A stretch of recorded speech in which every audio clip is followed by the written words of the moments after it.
बारीक करावं लागते. अच्छा असे आहे ना. हां.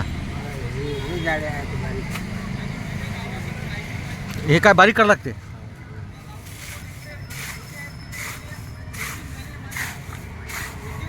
थोडं थोडं तेल झाला हां. ते जायफळ आणि जायफळ हं. जानेवारी महिन्यात तेल झालं एकच फुल आहे ते फुल अच्छा तेल झालं 3-4 महिने वेगळे राहिलं. अच्छा. आपलं एखाद्यानं फळायचं आहे हं. फळायचं म्हणजे पुरा घ्यायला किती रुपयाला विकता एक फळा. 30 रुपये. 30 रुपयाले. हो आणि मेहनत किती लागते. मेहनत लागते.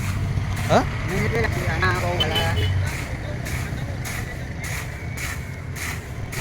हे पानं भेटतात का आपल्याला लवकर. पावलाच जायला लागते. वावरात जावं लागते. हो बंदी. बरं.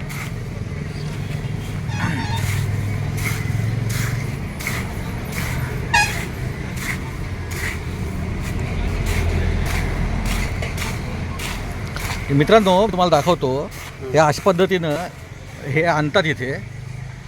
हे जे आहेत ना हे पानं आणतात या ठिकाणी. ही पानं आणून ही अशी वाळू घालतात या ठिकाणी. हे बघा हे इथे दिसतं तुम्हाला. आणि वाळू घातल्यानंतर अशा पद्धतीनं हे बांधून एक एक हे पेंड्या आणि त्याच्या फायनली तो अशा पद्धतीने तो झाडूमध्ये रूपांतर केला जातो. याला फळा म्हणतात मराठीमध्ये म्हणजे विदर्भामध्ये.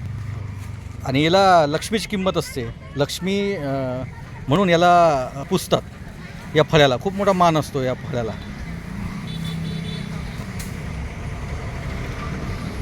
आजही गावखेड्यामध्ये पूर्वी अशाच प्रकारची फळे जे होते ते फळे वापरायचे.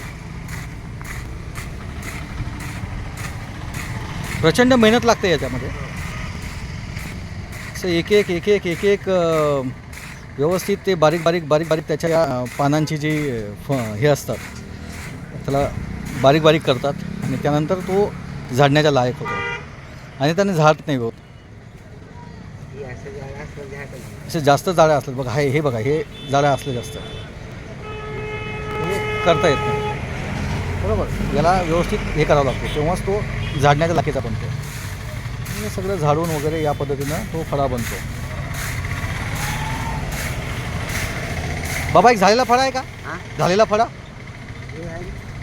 हां हा फायनल बनलेला फळा आहे. आपण या ठिकाणी बघू शकतो. हा असा फळा आहे. आणि या फळ्याने मग आपल्याला अशा पद्धतीनं सगळं झाडता येते. तर हा फळा या ठिकाणी आपण बघतो.